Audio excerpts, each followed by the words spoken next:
I'm that bull in the hood. New lamb truck got the bull in the hood. Black and red looking like the bulls hit the hood. 23s, oh, they got the bull sitting good. This game 6, this can't miss. Shooting my shot, wrist hang swish. What time is it? Game time! Welcome back, Bulls Nation, to another episode of the Nothing But Bull podcast. I'm your host, Derek, and as always, I'm here with my main man, Justin. Just B, what's going on?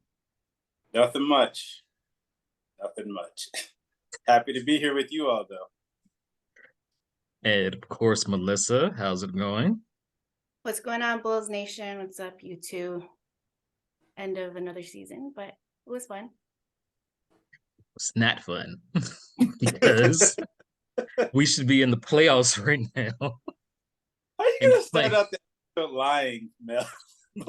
I mean, the season was overall kind of fun. It was a bit of a roller coaster, but I always have to have this glass half full perspective. It's a coping mechanism, I always have to remember where we were 3 years back and prior. But it definitely ended too early. We should have at least made the playoffs. I didn't expect to go too far in the playoffs, but we should have at least made the playoffs for sure. After all that hard work they put in after All-Star break, especially that, I don't know, they played like great the whole game. It came down to like the last 4 minutes. Let me cope how I gotta cope. We had several things working against us. We had run 3 in a row before this game, and as we know, the whole season we could not win 4 straight. We had Tony Brothers as the referee. And then, of course, you have the clown on the sidelines, Billy Donovan. It was a recipe for disaster. Let's be real. There's one thing that was working against us, and it's the latter that you mentioned. Gumboy. Oh, man. I wanted to ask this early on, was like, because I was looking at the game and I'm like, man, we're going to lose this. But like, was there like any point where you all were like, yeah, it's not going to be our night? And I know you mentioned like everything that was working against us, but as you were watching the game, was like there any moment where you were like, it's not happening? When I realized Zach was like 6 for 21. Kind of hard to win when your leading scorer shoots 6 of 21 for 28.6%. No threes. I get that point. For me though, it was like the first 7 minutes. It's like Caruso has all of our points basically, and Vooch has taken one shot that was a 3. And I was like, if this is what we're looking for to be sustainable throughout this game, that's not going to work. And sure enough, yeah. Early exit for us. Can we even say it's an exit? Because we weren't really in. So, we made history becoming the first 10 seed to win a playing game. All we had to do was win one more to get in. So, Derek, none of those stats mean anything. It's an early exit. None of those stats will be counted for anything. There are no stats, like play-in stats, that are accounted for. Still history. First thing to do it. Yeah, history. It needed to be history. That game was all kinds of stupid. Like, just like looking at the game where like we scored more field goals. Yeah. Like we scored more field goals. Like it's funny, like people will talk about like 3-point shooting, and I'm like, well, Miami's like they shot 10 of 30.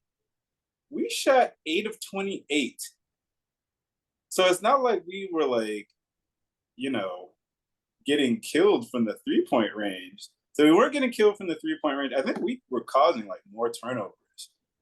And yet and still, like, for us to lose the way we did, it just is pretty indicative of the lack of identity that this team has had for the entire year. It's comical and it's frustrating at the same time. So What did you guys think about when well, I probably shouldn't even ask this, but what did you guys think about when Billy subbed out Kobe when he was hot? And also with Andre. What do you think the reasons were for that? Because I've seen like a few things floating around, but in the presser he was saying it's because he wanted to try something different on defense by putting Pat in. What did you guys think about it? try something different. Didn't like the Heat, like I think they might have shot like 6 of 20 or something like that in one of the quarters. Like why are we trying something different on defense? Like what they were doing was working. When we got into the third quarter, it was funny. Stan Van Gundy, I know a lot of people don't like Stan Van Gundy, but because I've been watching him in South Florida for years, like he's comical to me. But he said something like, "Oh yeah, the Bulls are changing it up, like playing a full court defense." And I'm like, why weren't we doing that from the beginning? Like, there were just some obvious things that should have been the game plan going in. So to feel like you needed to do something for like a different look or whatever, it just, I don't know what to say about this coaching staff. I just don't. Like if you were looking from the beginning of the game, like Vooch won the opening tip. The beginning of the game should have told you, you know what? Our guy who's doing the jump ball, like he's bigger than that other guy over there. Let's just give it to him down low. And Vooch had 9 shots. Vooch had the clear advantage. Well, 9 shots. the Heat have nobody who could guard Vooch. And he takes 9 shots. The plan should have been feed Vooch. Nobody who can guard Derek. Okay, and Melissa, y'all seen like Miami's roster, like, right? Like there are 3 undrafted guys who played quality minutes for that team. Undrafted.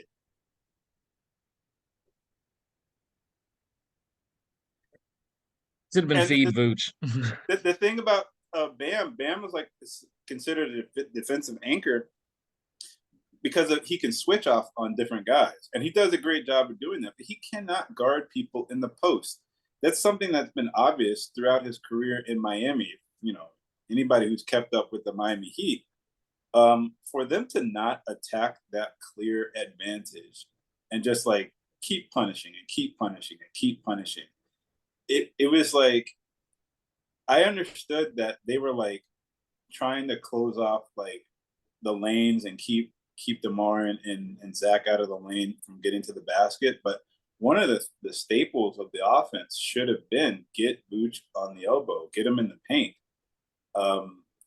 And they just failed to recognize that the entire game, except for, ironically enough, when Kobe came in. Kobe made it a point to get Vooch the ball, not just on the perimeter, but down low, or to create some type of like 2-man game with them. And it's just funny. We were questioning all year about like the point guard and do they have like the right guy? And the only person who was on that team yesterday who kind of recognized that was Kobe.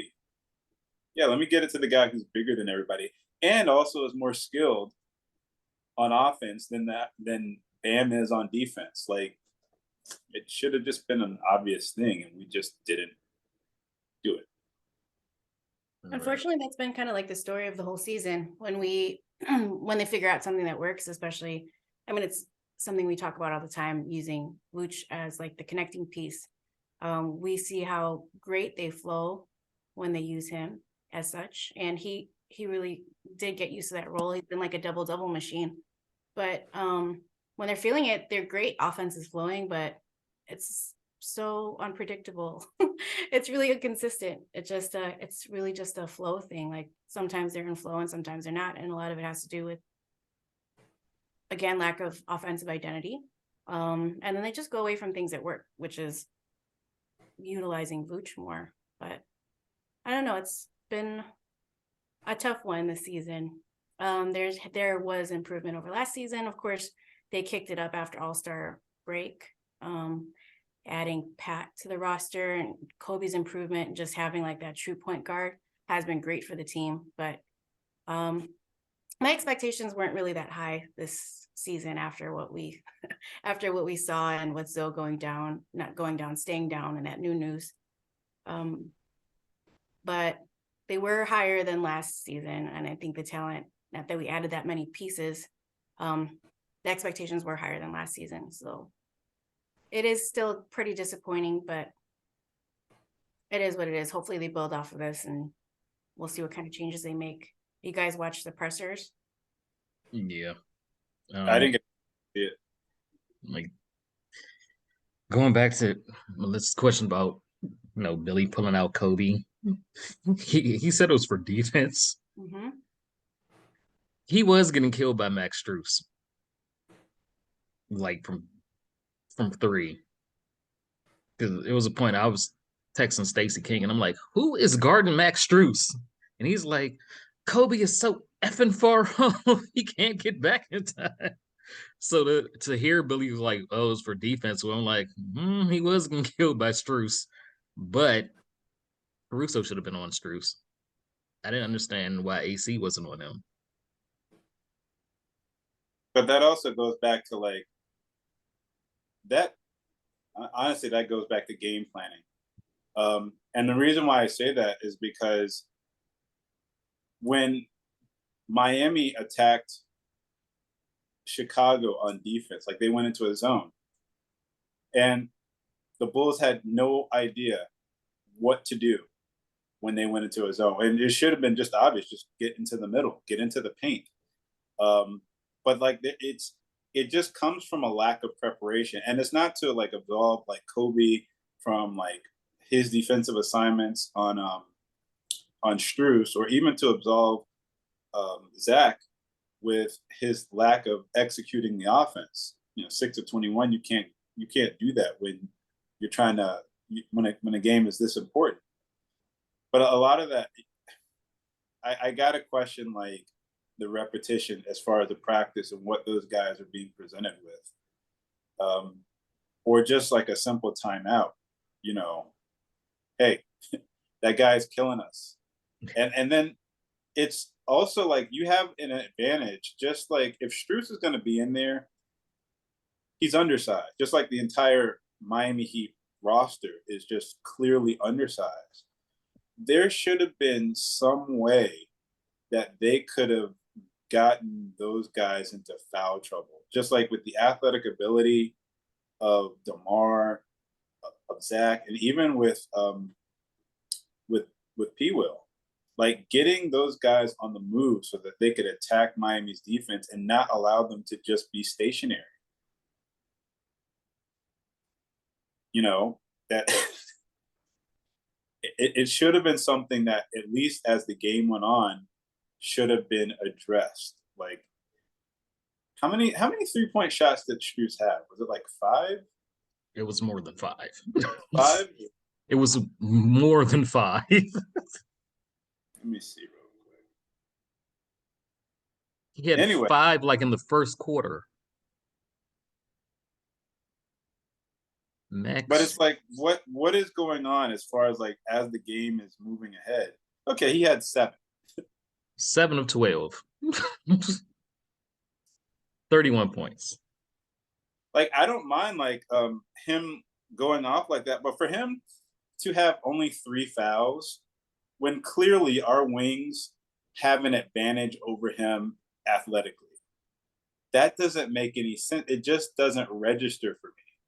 And that again, those guys have to recognize who they're playing against on the floor, because there were too many times, and we've seen this all year, like the help defense has not been where it's supposed to be. Like if you're going to make a move, then just commit to that move. Don't allow yourself to get lost and watch your guy who's moving off the ball. But that's a lot of that is just preparation. Yeah. Speaking of the presser, our guest was at the presser today, so let's bring him in.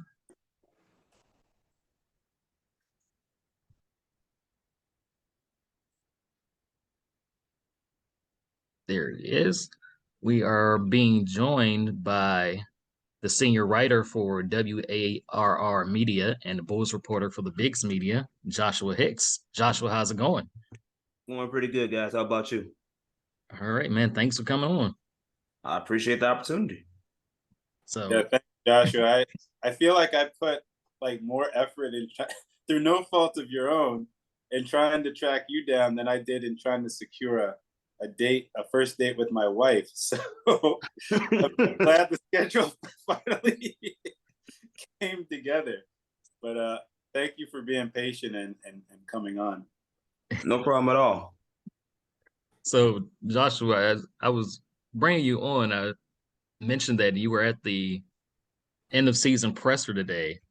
How was like the feeling of what was actually said versus what you think they will actually act on? Well, Arturas Karnisovas pretty much made it known that rebuild is not in their minds. They're more focused on trying to build around the core group that they have of their big three, DeMar DeRozan, Zach LaVine, and Nikola Vucevic, with them knowing that Vuce is a free agent this offseason. And they showed their interest in making sure they're going to do what they can to bring him back. They want him back. And Vuce pretty much confirmed that the feeling is mutual. He does want to come back and stay, but there's other factors that have to play into it, not just from a fit perspective, but the vision offensively, as well as his family. He loves Chicago. His family loves Chicago. And he's about to have a third baby in a couple months. So he's trying to make sure that, everything's good with the family, as well as, the fit and where the vision is moving forward with this core group and where the Bulls are trying to go. Because at the end of the day, they regressed.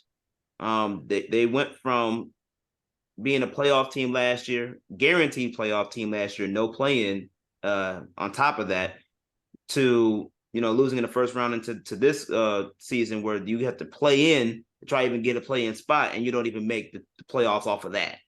So what they feel they made improvements, even though the ending result wasn't what they wanted. But the reality is, at the end of the day, they're confident in the core group that they have.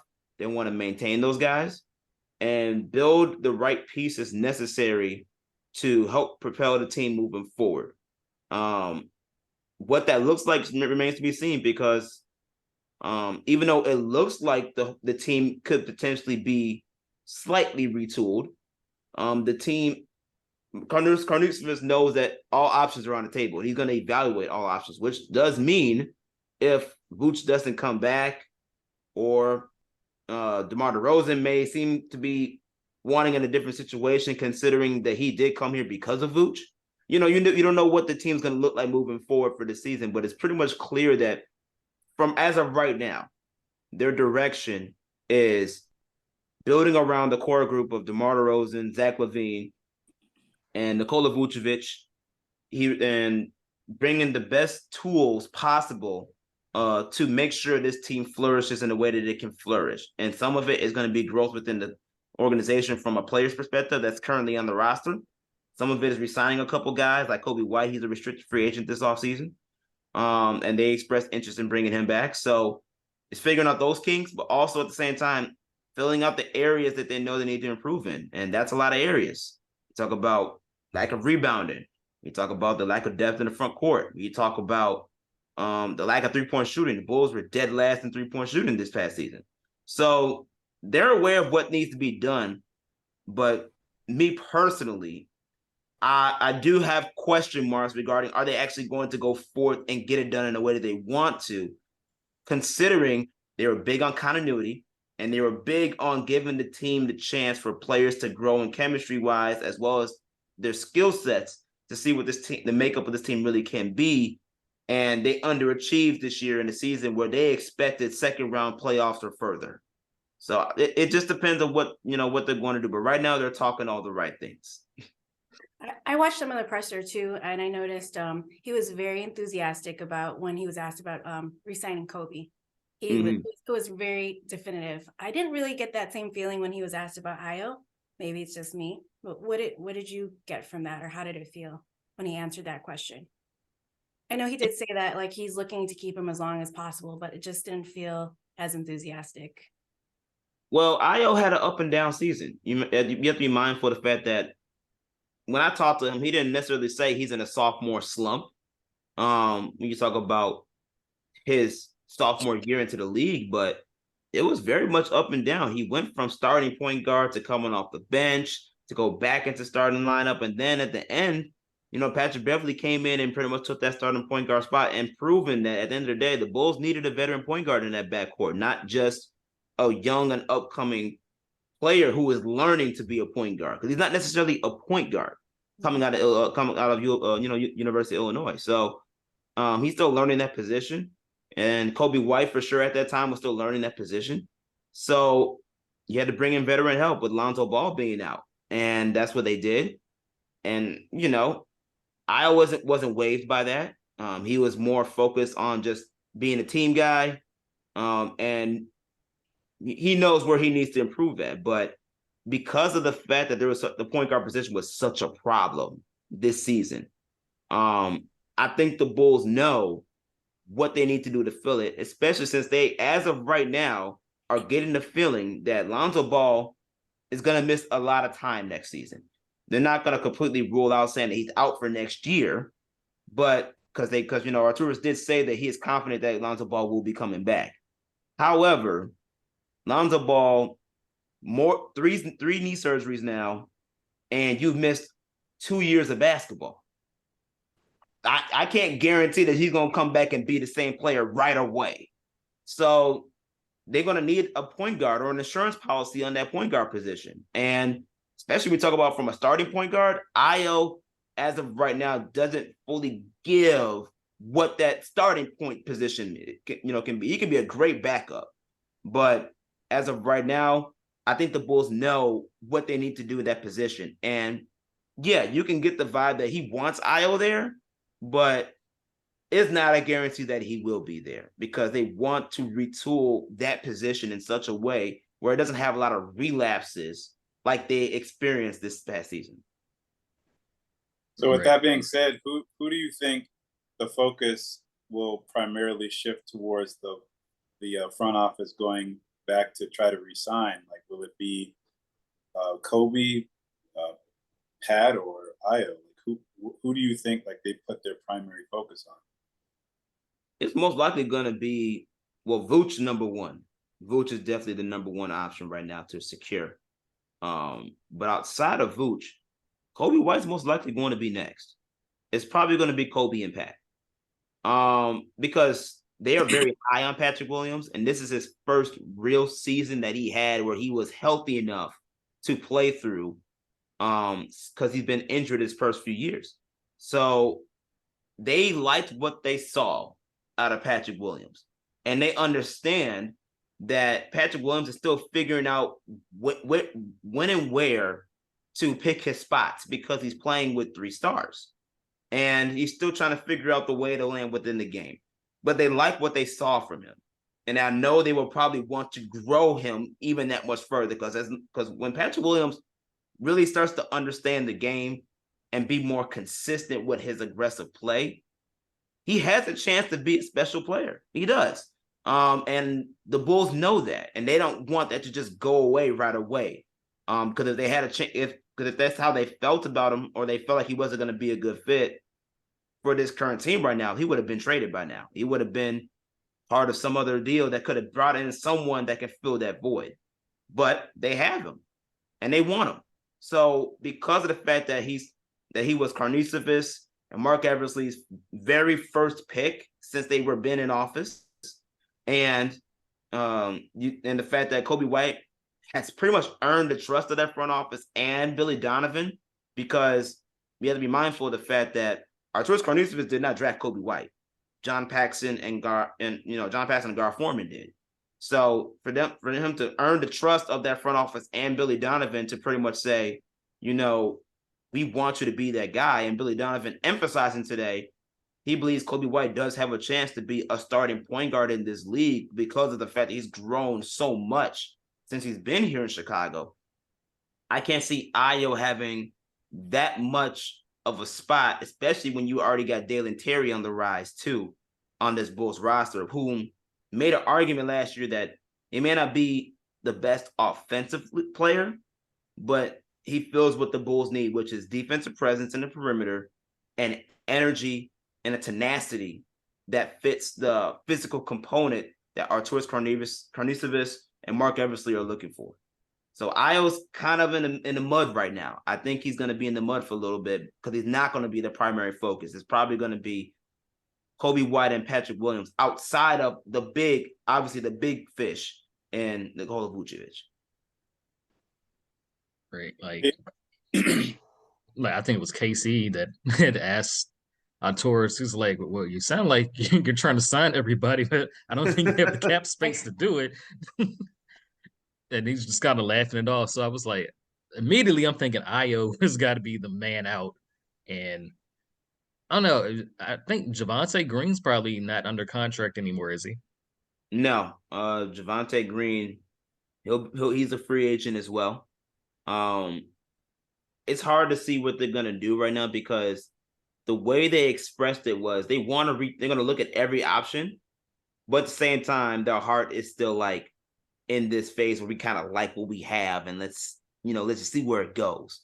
So it's kind of hard to fully justify at this present moment that everybody's coming back, especially since he pretty much said we're gonna sign everybody. It seems like, but the reality is, he claims, that the Reinsdorfs are giving him the full go. Yep. And they can they have the green light to do whatever they need to do. Until I actually see that, it's hard to actually say that they're going to do that because we know how the Reinsdorfs are. So it's going to be kind of tough to really evaluate all that stuff out. But I do believe that as things continue to go moving forward throughout this offseason and they've signed the big fishes that they need to get and potentially bringing back Nikola Vucevic and Kobe White, I think after that, you might see some surprises because as much as we like to knock Arturas Karnisovas and Mark Eversley for not, being aggressive at the trade deadline, knowing that this group currently constructed is not working, he was the main reason why we had a retooled roster even last year. Bringing in or a couple years ago, bringing in Alex Caruso, bringing in DeMar DeRozan, trading for Vooch, like making the moves that the previous regime did not do and wasn't willing to do. So they've shown that they can be aggressive when they need to be. Will they do it this go around though? It remains to be seen. He talked about like the lack of moves at the trade deadline too, and he kept mentioning that there was really nothing available. How do you feel about that? Do you think that there really wasn't anything to work with, or do you think it was a matter of the wallet, Mike's wallet, that even though he said that he has their support? What do you think about that? I'll say this. I think there could have been some moves that could have been made. I believe he just wanted to see what this team and the makeup of this team is going to be for the rest of the season because he was so big on continuity, giving the team a chance to, come together in the moments when they need to the most. And you won't really figure that out until really at the end of the season at this present moment because the Bulls season was so lopsided compared to last year. So I believe that he did his research. I do believe that. And he just felt that there wasn't any moves to be made. I think they could have made small moves that maybe bringing in some type of shooting potentially, considering we were dead last in the league in 3-point shooting, and not just 3-point shooting percentage, but also 3-point shooting makes and attempts. Yep. That's a problem. You're not going to win too many games that way. And they know that, but there are some shooters at the trade deadline that did get traded to contenders, and they're making impacts on those playoff contending teams right now, and they're in the playoffs right now. So I think the Bulls could have made some moves for that purpose, but I think that they also wanted to stick to their guns and stick to their game plan, which was to give the team pretty much the full season to figure out what they're going to do and what this team really looks like, and to see what they really have. And if anything, use the trade deadline to gauge the interest of what it would take in case something in the offseason were needed to happen, whether it is trading Zach LaVine or whether it is doing like a sign and trade for Vooch. Like it just depends on what the scenario is. But I do believe they were just really doing a lot of research behind the scenes to see what all their options are going to be, because the main theme that Arturas Karnisovas constantly harped on was, my job is to evaluate everything, and I'm going to do that regardless of how I feel this offseason about this team, which means he's going to evaluate every option and see which players are going to stay and which players are going to go. And you can't do that unless you go out the interest and take the calls. Right. You mentioned like being dead last in 3-point shooting percentage, attempts, makes, and it seemed like that would be the priority going into the offseason. But it almost sounded like it was more of a coaching plan that he wants to implement more 3-point shots in the offense. And even like DeMar said that he'll be taking more threes as he's getting older and his game is always changing.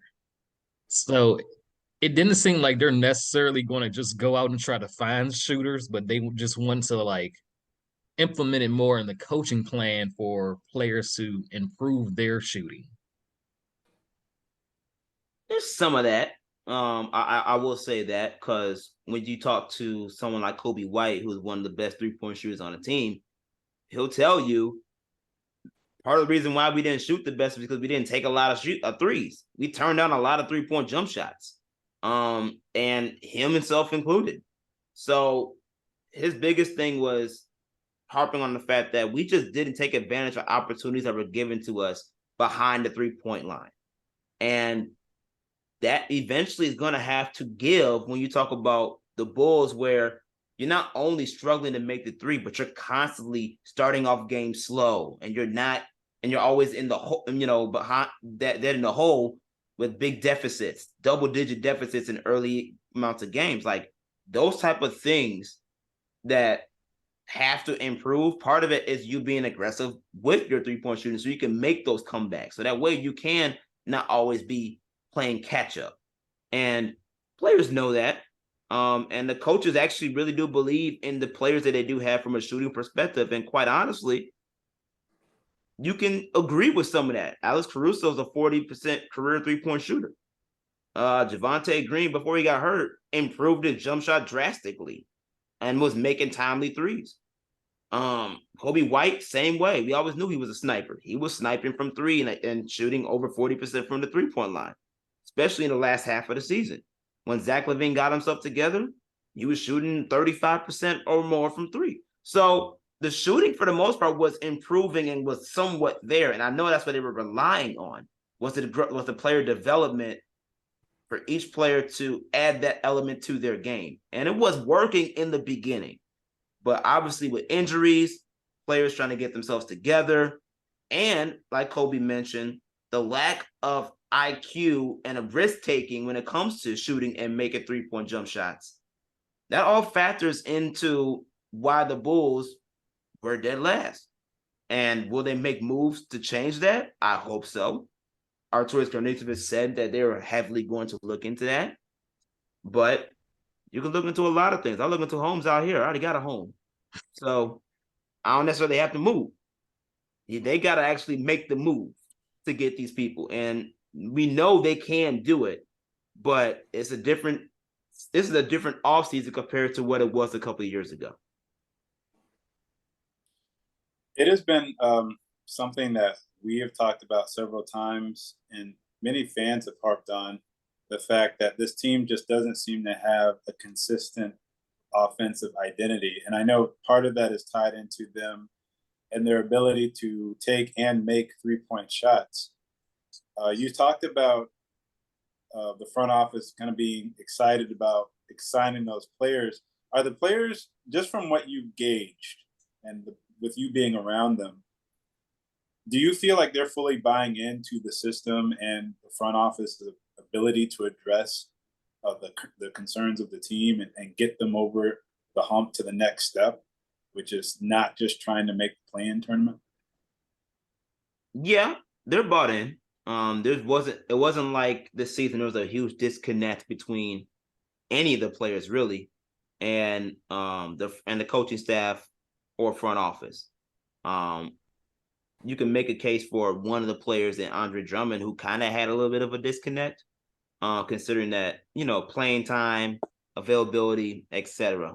You can tell from the outside looking in that was a little bit of an issue. And even Zach LaVine trying to figure out what his role was going to look like with this team, because if you can recall in the beginning of the season, he was outspoken and said, yo, I got to talk to Billy. I'm not playing late in games and I'm playing, and I feel like I should be out there. That's a problem for me, and after you work out those kinks, you start to see the cohesiveness within the team. And, the players love playing for each other and playing for the coaching staff.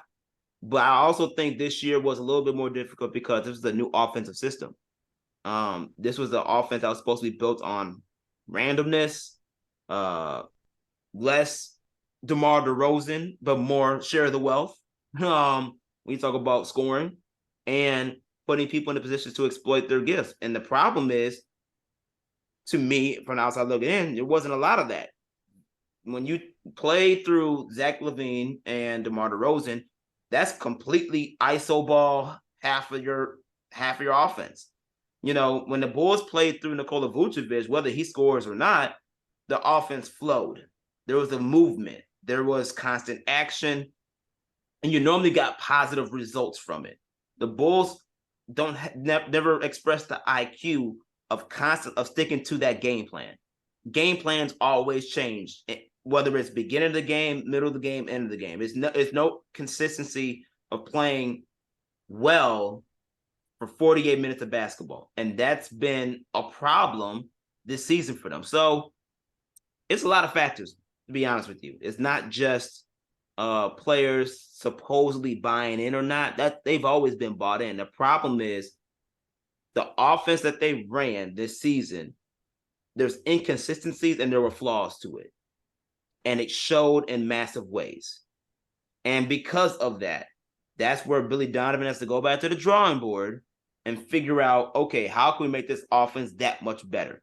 Especially since now you created a blueprint for someone like a Nikola Vucevic. You're trying to get him at the top 10 center in this league to come back. And that's not a guarantee. So you need to be able to show him that, hey, with this offense that we're running, or I'm trying to run, we need to be more consistent in getting you involved. And this is what it can look like. So it's more factors to it. I'll put it that way. It's more factors to it, but the team. There's never really any chemistry issues per se with the team. I asked because, like, you mentioned randomness, but then you talked about, them needing to get Vooch the ball. Mm-hmm. And, I think listening to a lot of people who have been on against Zach and like what he does wrong on the court, it's rather interesting to me because when I look at like great players around the league, they exploit what they're great at, and their scheme, like it really magnifies what they're great at. Like, we don't look at Steph and are like, well, man, how come you didn't dunk the ball more? In fact, when we do see Steph dunk, it's like, wow, I didn't know he could jump. I didn't know he could get up like that. Or like, there's never anybody who's like, well, man, Giannis, you should have been shooting more. Like, you do what it is that fits your strengths. And to me, I asked that question before because it just seems rather odd when you have three very efficient offensive players in different positions, like why that hasn't gelled quite like what we expected. Do you have any thoughts on that? I think a lot of it is IQ, discipline. Because like you said, 3 offensive players that have proven efficiency wise as well as scoring wise the influence and impact they can have on a game. And within those 3 options that you have, there is no reason why you can't figure out what an offensive identity is because you got so much at your disposal. The great ones will understand that. The problem is we have Vooch who understands that. You got DeMar DeRozan who pretty much understand it as veterans in the league. And with Zach being a younger veteran, I think he's learning still what it means to be in that type of role. Because between Vooch and Zach LaVine, this is the best talent they played on any roster this past season. And on top of that, they're still trying, especially for Zach, he's maturing more in a leadership role because he's the face of the franchise. You are the max player. I think this past season, excuse me, Zach was learning that there's levels to being a max player. There's levels that come with the expectations that is expected of you. Zach can't just go out and just ball out and drop 20, 27 and 5 and then be like, okay, we should be winning. There's other ways to impact the game. And one of Zach's flaws is the IQ component. He does not always have the best IQ. He doesn't make always the best decisions in games. And that's the team in general that's like that. So I think that's one of the major reasons, to be quite honest with you. It's the IQ combined with the discipline. So that way, when things break down or things aren't going the way you want it to go, you have a system of morals and principles that you can follow behind to push yourself every single game and every single minute of the game to improve, make stops, score timely, and put yourself in winning situations. And for half of the season, you could say they were doing that because a lot of the games that they did lose this year were close games between, clutch moments, fourth quarter or last 3 minutes of the game or overtime. But at the end of the day, you still didn't win. So because you didn't win, that's where the discipline comes in. That's where the mental toughness comes in. That's where that will and determination comes in, to where you can't just play any old kind of way and just expect things to come together. You have to play a certain brand of basketball that will lead to winning on both ends of the floor. And it took them a while to get that this year. But it's still something they have to learn from, considering that there was so much change, not just with the fact of Lonzo Ball being out for the whole season, but also new offense, new coaching style, and players adapting to roles that, quite frankly, they aren't necessarily meant to adapt to. Those are all great points, but all I heard was Billy's team has no morals. Tell that to Billy and you might get a different answer. Do you have any insight on how their practices go? And including film sessions, what are they working on? Because we talk a lot about discipline, and it seems to, I don't know, for just a basketball fan, it seems to be a lot of common sense things that the Bulls are lacking on, like the discipline, the consistency, just running offense through Vooch. It's like Stacey always says, it's a simple game. I mean, it's pretty obvious. Mm-hmm. We always are discussing amongst ourselves, what is the disconnect? Because they know what works, they see what works. We see flashes of just great basketball when they're in flow, but then they can play a completely different game the next game, or even from half to half. It's like a completely different game. Do you have any insight on what practices look like, or what locker room chats look like, or film sessions, or? Not necessarily. What I will say is, when you go into a locker room, or you go into the locker room, I see the veterans rallying around the young guys, trying to teach the young guys. DeMar DeRozan is always talking to the young guys. Patrick Beverley, when he got there, was always talking to the young guys. Matter of fact, Patrick talks a lot. But the camaraderie was there. I just think that I think the Bulls threw a lot of younger guys in the fire to develop in such a way to impact the game that doesn't necessarily match the veteran talent and the urgency behind winning basketball. Because at the end of the day, Vooch is 32. Vooch is 32 or above 32. Mar DeRozan is in his 30s. Those are two players that right now, even though they can play or putting up prime numbers, they're coming out of their prime a little bit. They don't have much time to win championships. And you pairing them with Zach, who is young but still learning, because this is the first time he's actually been in a winning culture, or trying to be in a winning culture.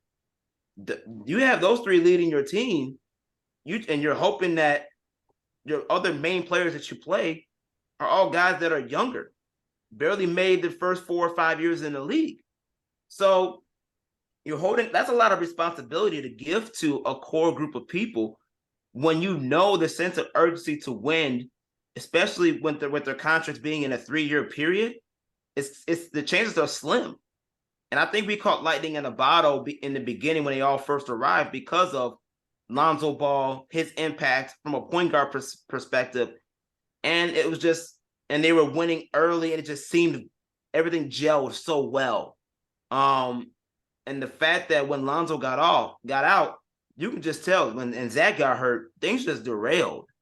And once they derailed, the reality is the Bulls never picked it back up. Even this season, they never really picked it back up. So, we got deceived, I like to say, with catching lightning in the bottle. But the reality is the younger talent that the Bulls have, no matter how great they are and can be development-wise, doesn't always match up with the veteran leadership that you have in that locker room. And the only way that gets better is if you bring in guys that can help aid the balance of developing those young guys, but also playing at a high level and showing young guys what it is to win basketball games, to play winning basketball. That's why Patrick Beverley was so huge for the Bulls to get. He changed the dynamic of what it means to win and holding others accountable throughout the process. And that is something that the young guys needed to bring and needed to see. And they grew from that. Kobe White has mentioned to me that Patrick Beverley's impact changed the way he plays the game, and it becomes and his vocality from a leadership perspective. And you saw that within the last 14 games of the season. Kobe White played his best basketball of the year. Same with Ayo. Those guys need that type of presence in the locker room, especially in a point guard position where that void seems it's going to be hard to fill because it's non-existent. You're not expected to get that type of basketball coming back. So it's a lot of I want to say it could be it could be a little bit of a chaos or a combustion potentially taking place from that chemistry perspective, but it's just a matter of finding the right mix. And camaraderie wise, off the court, Bulls, they love each other. Players love each other. But on the court, it's a different type of message. And I think the Bulls have an idea of what that message was really sent this season. You mentioned that vocality aspect, and it did show with Kobe, especially this year. In the past few games, we were just talking about that before you came on, that when he came in, like it seemed like the offense settled more, where he was actually finding Vooch in getting him the ball in the proper position. And just like when that wasn't available, he was opening it up and making direct passes to P-Will and getting him clear shots. Do you think moving forward, they've already stated that they are trying to bring him back. Do you think that Billy will give him that opportunity to kind of take the reins of the offense and be more assertive and direct players? Like, is that eventually something that he will be allowed that leeway to grow into? I would say yes, because he's more mature now in not just the mental aspect of the game, but the physical components of his game and his skill set to actually be a point guard.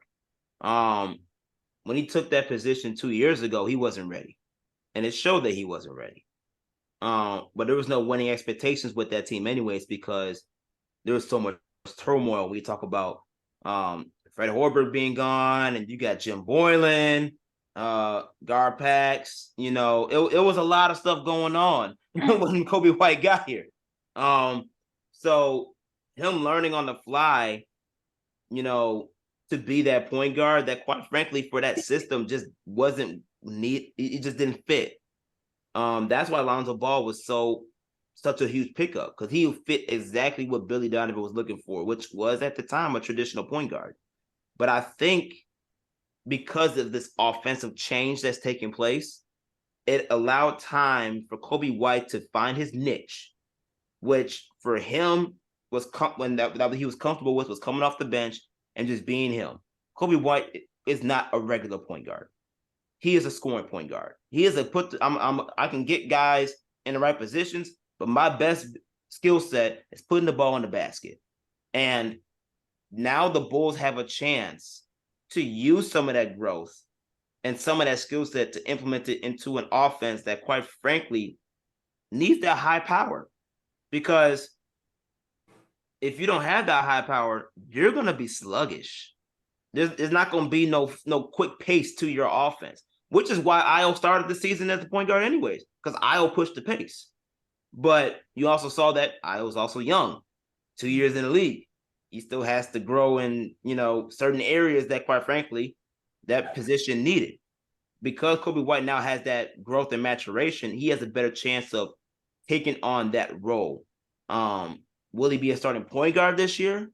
I don't know. I think it can be a good chance if the Bulls don't find another way to settle that point guard position, or bring in a backup point guard that is like they did with Goran Dragic originally, that can, you know, be a veteran presence in that position while letting the young guy just go at it. If they do something like that, yeah, I can see Kobe White starting. But is it possible that he won't?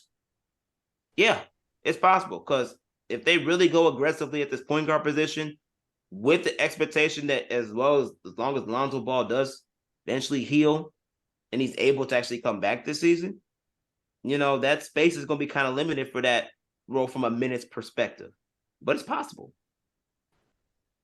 Yeah, it'd be interesting to see what they're going to do with that, because he did mention too in the presser that he is not naturally a point guard. He's a guard. And he had mentioned too that he had to like really sit down with himself and take a look at himself in the mirror and say, I just need to play to my strengths, you know, do what I do best. And that's a guard. So versus a point guard. So it'd be interesting to see what they do this season. And if we're going to do make any moves with the point guard position. And in hindsight, do you think that the team did enough to develop Dalen this year? I mean, it's obvious why we picked him up, but do you think that they could have done more to give him some type of just more experience, game time experience? Yeah, I expected Dalen to be like what Io was when he first got there. You know, get him a little bit of minutes here and there, see what he does. He'll blow your mind, and then okay, he has no choice but to be in the rotation. And he rightfully should have been. Because when you talk about the Bulls' inconsistencies when regarding, you know, lack of effort, lack of energy, playing slow and sluggish, not enough, you know, tenacity, especially on the defensive end, you know, Dalen came in and switched all that around whenever he was playing. He may not score, he may not be the best shooter, but he can slash, he can rebound. He's a solid rebounder for a guard. And he's a great defensive presence. You know, he's still learning those, and he still obviously has some, you know, skill sets to learn and develop over time, but he gives you a spark. And I think he should have played more this year, considering that the Bulls needed that in a lot of games that he didn't play in. And I believe that Billy Donovan is kind of seeing that. And I think that could change next year to where Dalen Terry, we might see a lot more Dalen Terry, but he should have played more. Bottom line, he should have played more to give the Bulls what they needed. And, obviously they bite the bullet with that one, but he should have been playing more. You talked about, Kobe playing his best basketball when Patrick Beverly came in, and now Pat's been talking to the young guys and, having that veteran role. Do you get the sense that the Bulls would try to re-sign Patrick Beverly? I wouldn't be surprised. And quite frankly, I think they should. Because when you talk about the point guard market out there, especially from the free agency perspective, I don't know if you're going to get any type of quality point guard that can provide what Patrick Beverly does, especially when your focus is defensive intensity around the perimeter, holding people accountable, so veteran leadership, and having the ability to bring energy every night and, when necessary, knock down the 3-point jump shot. That's not available in the free agent market right now. And he was one of the main reasons why the Bulls were above 500 post All-Star break when he arrived, and literally 3 minutes away from being in the playoffs. So because of that, he's a hometown kid too. I would not be surprised if the Bulls looked back and said, hey, we love what you did here. We want you to continue that moving forward. And the best thing about it with Patrick Beverly is he knows what it's like to also be a backup point guard. So let's say you do get Lonzo Ball back. He can just slide right on over to the bench as a backup point guard, which he's done before, and he'll be fine. At the end of the day, he filled and provided in some ways, not every way, but in some ways, what the Bulls needed in that position. And I will be foolish to not reconsider bringing him back, knowing that if you had him earlier in the season, you might be a playoff team. When we got him, I made the comment of, we have a coach now because we got Patrick Beverly who can go out there and actually hold guys accountable and run an offense. Yeah, and Billy Donovan loves him. Like, Billy Donovan, appreciates the fact that he doesn't just necessarily have to constantly coach those guards like that all the time. Patrick Beverly can just step in and be a player coach in a lot of ways on the court. And they see eye to eye a lot. And Billy Donovan has been very adamant and appreciative of Patrick Beverly's voice, which is what the Bulls needed in that locker room. So because of that confirmation, and, Arturas Karnisovas is being very adamant on making sure he's evaluating all options to improve the roster and the team. Yeah, bring him back. Bring that fire and intensity back. Run it back, at least for another year.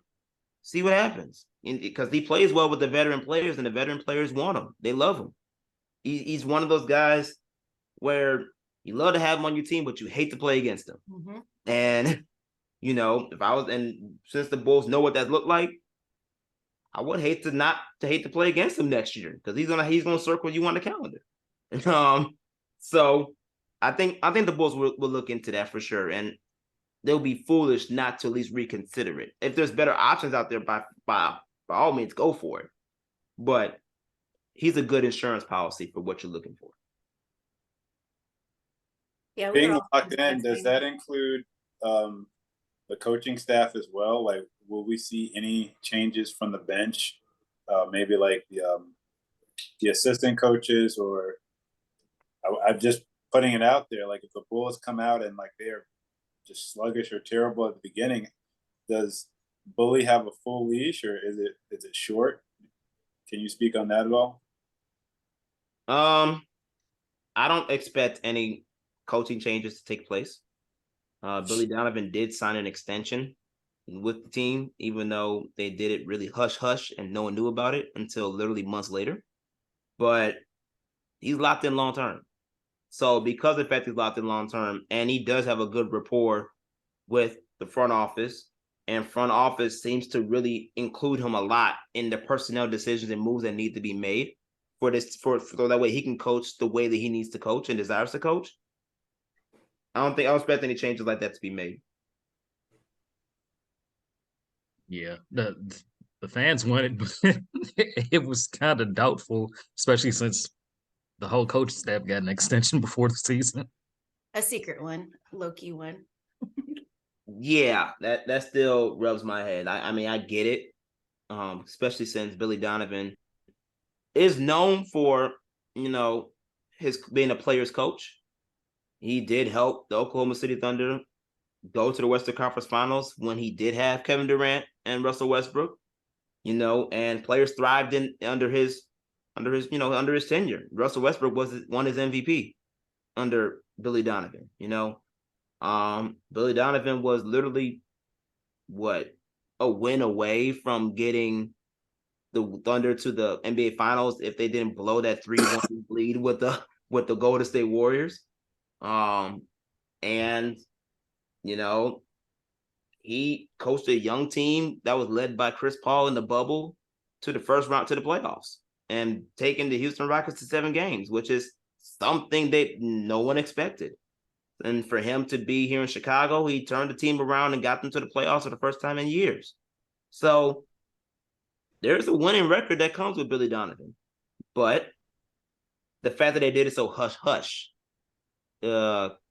definitely raises some question marks for me in how they do business. Because at the end of the day, maybe it could have been a little too soon, and you just you wanted to just lock in the guy at the time when you could have, considering that you see that there's playoff success that can come with that, and I can see that, but I don't see why they had to do it so hush hush. That's definitely raises some question marks for me and how they do business. It's very Garpax-ish. With that type of move and how they did that. So I definitely still got my question marks regarding that. I was surprised like nobody asked them today, like, why was it so hush hush? Probably because he was sitting right there. Right. Like, you want to talk about me to my face? What did you think about when Billy pulled Kobe those last few minutes? I'm curious to get your opinion on that, as we were talking about like him trusting. I mean, he said he puts his trust in Kobe in the presser too, and we know that Billy is a big fan of Pat. Mm-hmm. What is your opinion on that? Why do you think he made that sub? Because you got to do what it takes to win. And the reality is, as much as Kobe White was killing it, Patrick Beverley's the proven guy. He's a proven point guard that knows what it's like to, win in clutch moments. And he knows how to respond to those moments. So I believe that, Patrick Beverley and the impact that he brings on both ends of the floor made it easy for Billy Donovan to be like, all right, come on. Let's make the switch. And quite honestly, it's been like that all season long. Mm-hmm. Because when you talk about Kobe White, there's plenty of times where, him and Pat, if they make certain mistakes too often, they getting yanked. Mm-hmm. And he's going with a veteran presence. And that could be frustrating for a young guy, because how can you expect a young guy to develop if he can't make mistakes and play through those mistakes? And even though Billy Donovan admires and acknowledges Kobe's growth, that still can be a concern, considering that Kobe White isn't trying to settle to be a backup point guard. Dude's trying to be a starting point guard in the league. If he feels like he can't get that here, why should he be here? Right? So, but they know those things. They know those things. And Kobe has always been positive about Billy Donovan, loves playing for Billy Donovan. And he believes in him. So they have to have enough rapport so that way when Kobe White comes out of games, even though he might disagree, he still respects Billy Donovan enough to trust that what he's doing. And Billy Donovan has made it known that he'll yank anybody, because he did it with Zach LaVine, and we saw how that went. So it's something to keep it's something that you pay attention to for sure. But considering that Billy Donovan has that type of pull to where he's not afraid to yank anyone out of a game when they need to be yanked to help the team win. It's one of the honestly is a really actually great attribute to have as a coach, because it shows that just because it's great for accountability purposes, just because you may be getting all the money in the world or you guaranteed a spot right now, it also means that if you don't get your job done, I'm gonna make sure I do mine, so I'm not on a hot seat, and you can't blame him for that. Yeah. So yeah, it sounds pretty much like their plan is simply to kind of make a tweak here and there, but still run with this core for next year. I know a lot of Bulls Nation has not liked the word continuity, but it definitely seems like continuity is still going to be the theme of the roster next year.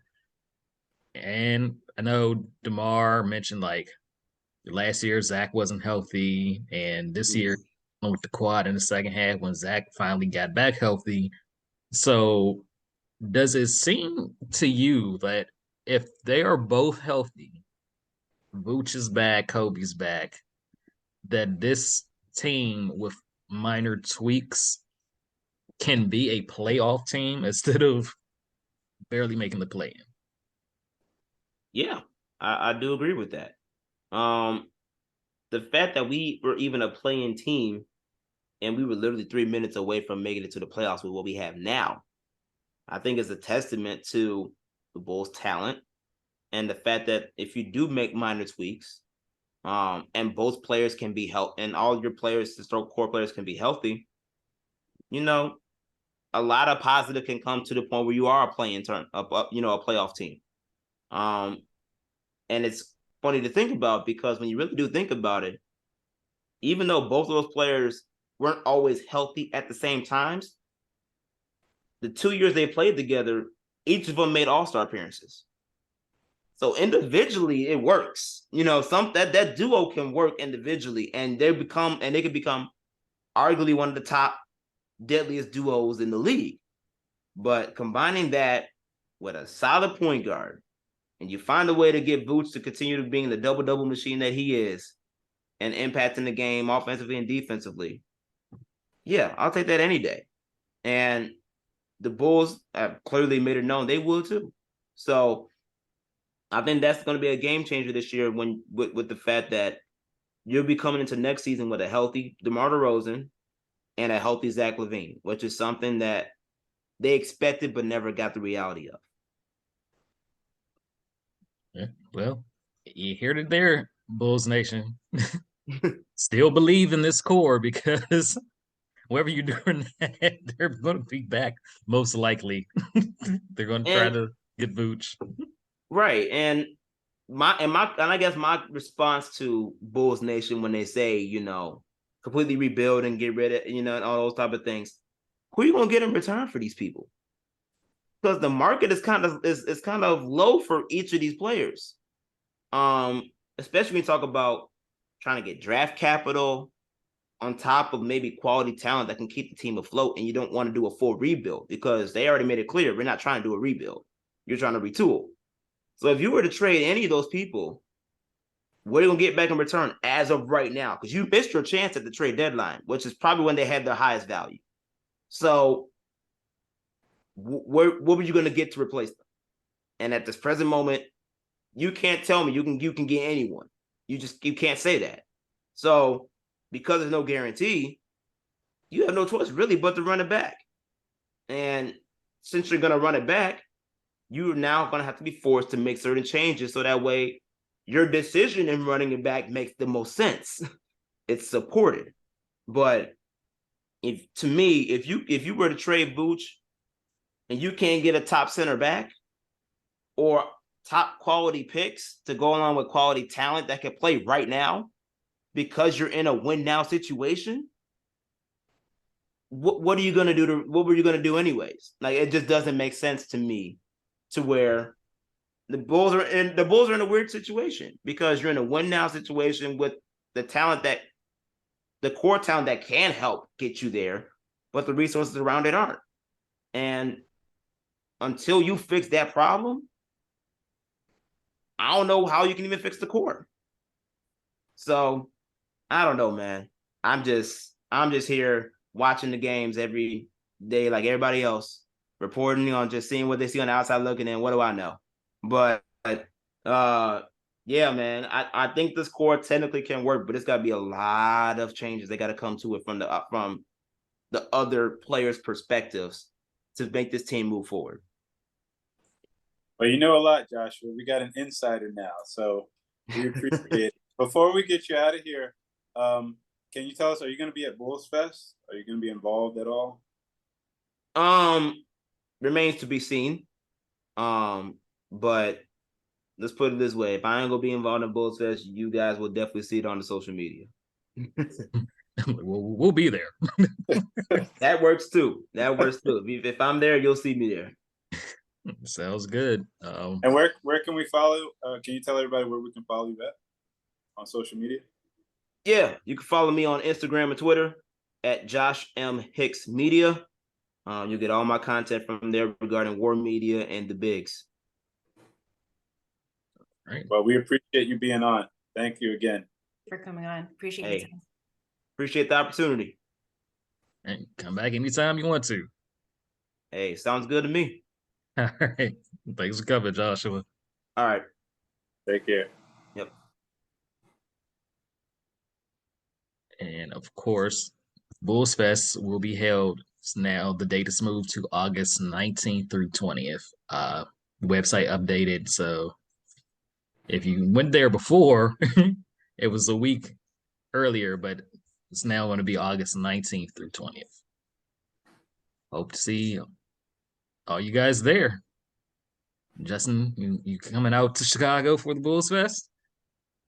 I am definitely going to try to make that happen. Of course, I know it's like 80% chance. 80% that's chance. pretty high. Yeah, pretty good. Those are pretty good odds here. Yeah, that sounds pretty much like a 80% chance.